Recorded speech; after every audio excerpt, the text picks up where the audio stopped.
I'm Hayden Balgavy, and I approve this message.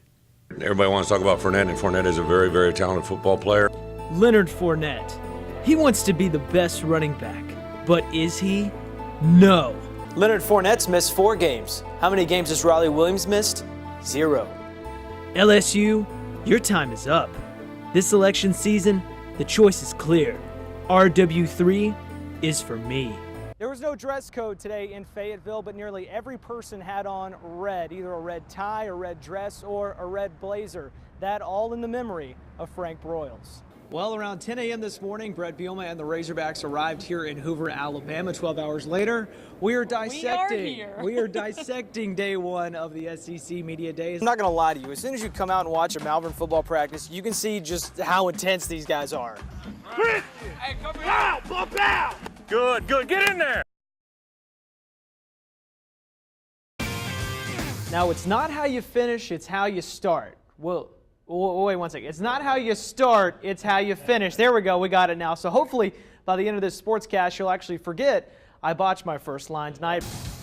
Arkansas battling Missouri State for a chance to advance to the Fayetteville Regional Final. Now, I can't show you highlights because they're still playing, but let's walk through this game so far through my Twitter feed and, of course, some gifts we love right now. Of course, Jack Kinley, the freshman, tied the ball game at 1 apiece. Anxious for kickoff. Put me in that category. I was about to say a little anxious. Hayden Balgavy joins us with more. There was a strong distaste for the end of 2016. Well, you know, it was a tough one, and it's really hard to believe it's been nearly 5 years since Brett Bielema took over the reins of the Razorback football program. Now, heading into year 5, this could be a make or break year for Brett Bielema. The Razorback basketball team was just 3-3 in SEC play inside Bud Walton Arena entering Saturday. In order to get above 500, they'd have to beat an Ole Miss team that had won 2 in a row. Former Razorback and Hall graduate Bobby Portis was in the house first half. Manny Watkins got the scoring going. Teardrop in the paint. Manny had 6 points. Later, Jalen Barford giving out money because he's dropping dimes. This one to Trey Thompson. Gets the dunk. They're up 1. Thompson 8 points, 8 boards. This time, though, it's Anton Beard shooting from Smalltell in North Little Rock. He had 11 points off the bench. And here, Three's company in Fayetteville. Daryl Macon a triple of his own. Hogs up 7 second half. Let's make it 12. Barford from downtown. Arkansas hit 12 triples, and right on cue in the highlights, Dusty Hannes from downtown. He had 9 points. On the other end, Moses Kingsley, no, hashtag Mo Fingerwag. He had 4 blocks tonight. Arkansas led by as many as 24. Daryl again from downtown just for good measure. They shot 41% from three-point land. Finally, Moses putting the finishing touches on the Rebels this evening. Tonight they took an L and they would not bounce back. Here is your final. Arkansas wins it big, 98-80.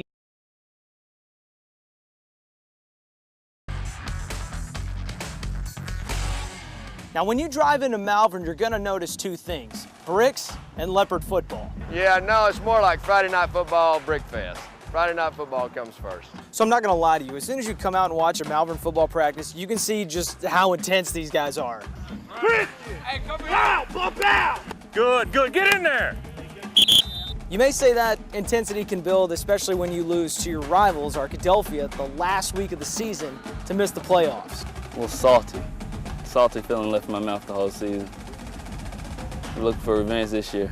Now, if you want to be a successful football team, you got to have a good starting quarterback. Luckily for Malvern, the guy who ran the program his junior season, well, he's back for more this year. We got Demise Jemerson return at quarterback, who's a big playmaker for us. You know, we look for a lot of things out of him. Ready, so go.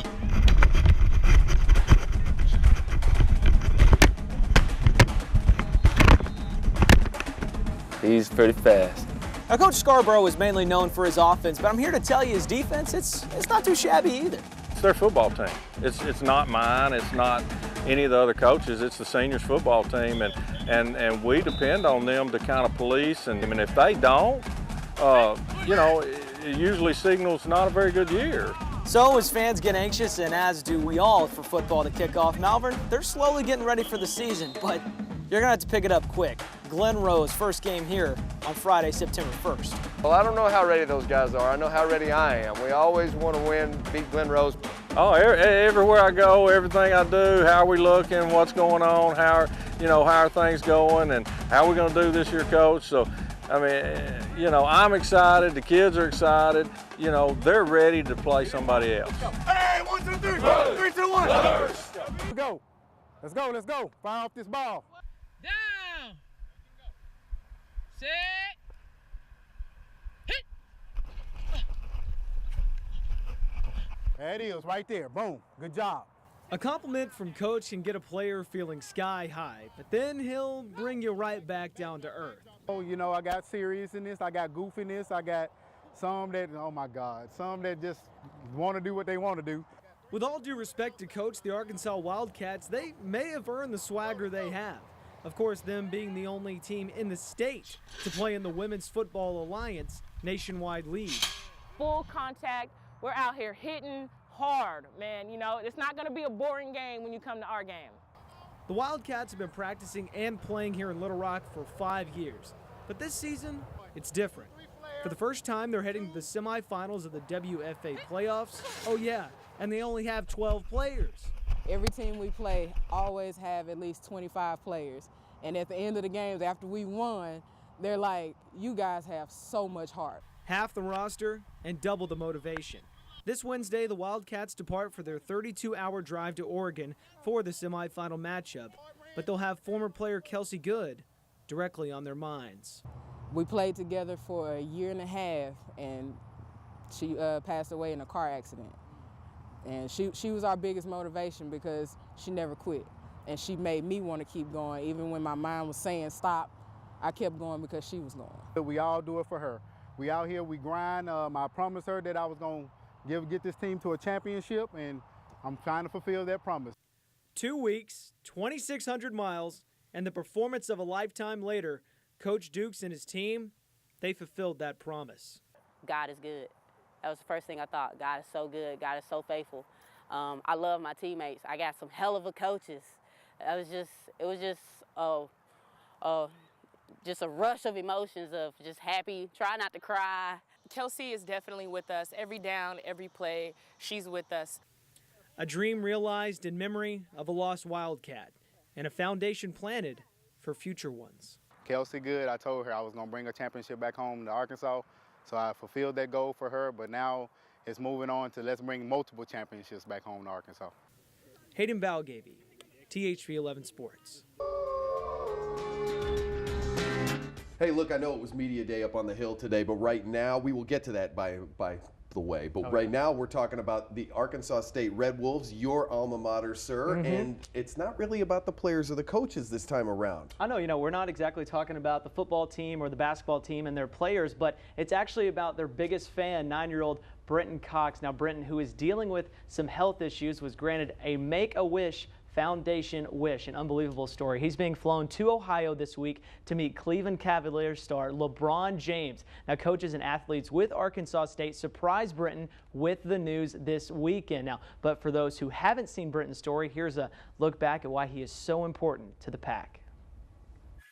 All sports lovers dream of scoring under the bright lights of their favorite stadium, but you'll be hard-pressed to find another athlete who loves it more than Brenton Cox. Although he'll tell you first thing, he doesn't do any showboating on the field. Really excited, but I didn't go howling everywhere. Brenton, much like any Arkansas boy, has been playing ball all of his life. From baseball to basketball, he's a true star on the field. But that all changed in the blink of an eye. Brenton had been suffering from headaches, and following a collision on the baseball field, he received an MRI that discovered a tumor. They told us it was DIPG. It's a tumor in his brainstem. So now we've started radiation, and we're in week 3. The Cox family travel over 2 hours to Little Rock every Monday and spend the week at the Ronald McDonald House at Arkansas Children's Hospital. But you wouldn't know it from Brenton's attitude. He's strong, very strong. He's relying on God, as we all are, to get us through this. Word about Brenton spread quickly throughout the Northeast Arkansas community, even reaching the ears of Arkansas State head football coach Blake Anderson, who had a very special message for such a strong kid. I hope you're feeling well. I'm praying for you and your family.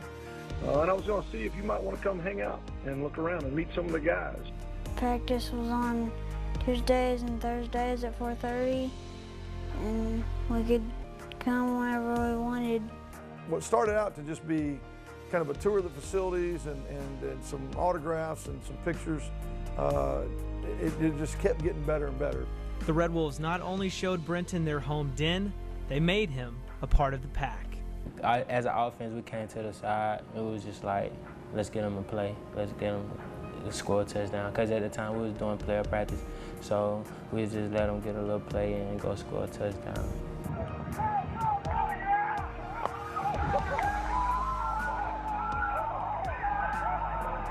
I just spiked the ball. That's all I did. At the end of the day, Brenton left with more than just a touchdown. He left with a new sibling in senior wide receiver Trez Houston. He asked if he could be my big brother through all this.